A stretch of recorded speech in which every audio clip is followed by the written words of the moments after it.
श्री शिवाय नमस्तुभ्यम। हम सबको पता है कि आज है शनिश्चरी अमावस्या का बहुत ही प्यारा सा दिन। और अगर आप के घर में पैसों को लेके बहुत दिक्कत होती है, माँ लक्ष्मी का वास घर में नहीं है, या फिर आप के घर में नजर टोने टोटके हाय बहुत ज्यादा लगते हैं, तो ये वीडियो आपके लिए है। बस आपको सभी लोगों को अपने घर की छत पे एक चौमुखी दीपक लगाना है, वो भी रात में लगाना है। ना तो शाम को लगाना है, ना तो सुबह लगाना है, रात में आप सभी को एक छोटा सा दिया लगाना है, जिससे आपके घर में कभी भी नजर नहीं लगेगी और आपकी जो भी विशेष होंगी वो भी पूरी होंगी। ठीक है ना। चलो, सबसे पहले तो हम लोगों को दीपक तो लगाना है, लेकिन हमें एक चीज का जरूर ध्यान देना होगा कि जो दिया हम लगाएंगे वो दिया आटे का होगा। ठीक है ना, ध्यान रखिएगा। कौन सा दिया होगा? आटे का होगा।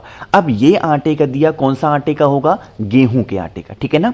अब यहां पे मैंने जानबूझ करके आप सभी के लिए इतने सारे दीपक को ले रखे हैं कि इस उपाय के लिए ये जरूरी नहीं है कि गोल बनाना है, चौकोर बनाना है, त्रिकोण बनाना है, षटकोर बनाना। जिस भी शेप में आप बना सकते हो आसानी से आटे का दिया, आप उस शेप में बना लेना। ठीक है ना। अब आटे का दिया बनाने के बाद में हमें इसमें डालना क्या है? अमावस्या का यह उपाय है, तो आप सभी को इसमें क्या डालना है? सरसों का तेल डालना है। कौन सा तेल डालोगे? सरसों का तेल डालेंगे। अब इस सरसों के तेल के दीपक को, आटे के दीपक को उठाना और कहां पे लेके जाएंगे? आपको आज रात में अपने घर की छत पे। कहां पे जाओगे? अपने घर की छत पे। उपाय करना कब है? शाम को 7 बजे के बाद में आप कभी भी इस उपाय को कर सकते हैं, कोई दिक्कत नहीं। ठीक है ना। तरीका समझेंगे। अब आपको पता होगा कि आज है अमावस का दिन। अमावस मतलब काली रात ही होती है। तो आपको इस काली रात के दिन थोड़ा सा काला तिल पहले क्या करोगे? अपने घर की जो छत होगी उस पे ऐसे रख देना है ना। अब जो मैंने आप लोग को दिखाया है आटे का दिया, और वो भी आटे का दिया कौन सा था? चौमुखी दिया। तो आप इस चौमुखी दीपक को यहां पे रखेंगे। शनिवार का पावन सा दिन है। आपको इस आटे के दीपक की, चौमुखी दीपक को काले तिल के ऊपर अपने घर की छत पे, यहां पे जब जलाओगे तो अपने पितरों का स्मरण करेंगे। ध्यान रखिएगा, हम सभी लोगों को यहां पे 2 लोगों का नाम लेकर के इस दीपक को प्रज्वलित करना। कौन कौन से नाम? एक तो आपको पितृ देवता अर्यमा का तो नाम लेना ही लेना है, जो कि मैंने आप लोग को बताया है। कौन सा नाम? पितृ देवता अर्यमा का नाम। और जो आप लोग को दूसरा दीपक जलाना होगा, दूसरी बत्ती जलानी होगी, किसके नाम की? सोमप पितृ। पितरों के बारे में पूज्य गुरु जी ने अपनी लगभग जितनी भी पितृ पक्ष की उनकी कथाएं थी, आर्यमा के नाम की और सोमप पितृ के बारे में उनको बता रखा है।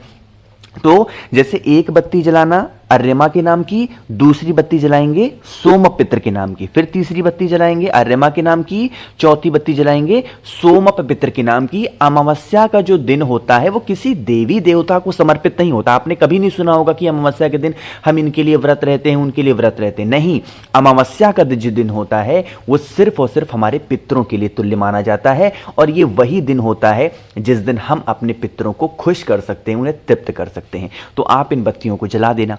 अब बत्ती को जलाने के बाद में आपके पास में छोटा सा, बहुत ज्यादा नहीं, थोड़ा सा काला तिल होना चाहिए जलते हुए दीपक के अंदर। आपके घर की जो भी समस्या हो, चाहे धन को लेके हो, व्यापार को लेके हो, नौकरी को लेके हो, इज्जत को लेके हो, एक चुटकी काला तिल डाल देना। इससे आपके घर में कभी कोई संकट नहीं आएगा। ठीक है ना। मेरी बात समझ में आई क्या? बाद में जब ये दीपक ठंडा हो जाए तो किसी वृक्ष वगैरह के नीचे आप ले जाकर के रख देना। ठीक है ना। चलो आगे बढ़ते हैं। अब इस वीडियो पे करने वाले हम लोग अपने दूसरे उपाय की तरफ। इसी से मिलता जुलता उपाय मैंने आपको कल की वीडियो में बताया था, बट ये उपाय जो है थोड़ा सा डिफरेंट है, क्योंकि इस उपाय के आपके 2 बेनिफिट हो सकते हैं। पहला फायदा तो यह है कि आप इसको अपनी इच्छा की पूर्ति के लिए तो कर ही सकते हो, साथ ही साथ आप इस उपाय को अपने घर में जो पितृ दोष लगा हुआ है, उन पितृ दोष से छुटकारा पाने के लिए भी कर सकते हैं ना। देखो, सबसे पहले हमें चावल के दाने लेने हैं। कितने चावल के दाने? 3 चावल का दाना लेना है, इससे ज्यादा आपको नहीं लेना। कितने लेंगे? 3 चावल का दाना लेंगे। साथ ही साथ आपको 3 बेलपत्र भी लेनी है। ध्यान रखिएगा, 3 चावल का दाना, 3 बेलपत्र। अब पहले तो कोशिश कर लेना कि बेलपत्र आपको मिल जाए, लेकिन अगर बेलपत्र नहीं मिलती है तो आपके घर में लगे हुए किन्हीं भी 3 वृक्ष को, पत्तों को आप ले सकते हो। ध्यान रखिएगा, तुलसी माता का पत्ता छोड़ करके किसी भी वृक्ष की 3 पत्तियों को ले लेना। तो हमने यहां पे 3 चावल के दाने ले लिए, 3 बेलपत्र ले लिए, साथ ही साथ 3 सफेद पुष्प भी आपको लेने हैं। क्या लेने हैं?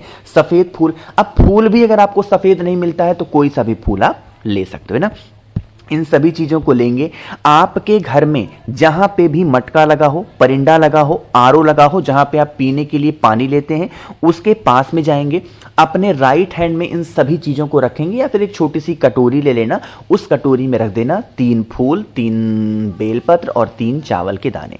जो भी आपके घर की समस्या हो, चाहे वो आपकी मनोकामना हो या फिर किसी भी कारण से आपके घर में पितृदोष की समस्या खत्म ही नहीं हो रही है, तो अपने पितृ देवता, हमारे पितृ देवता कौन होते हैं?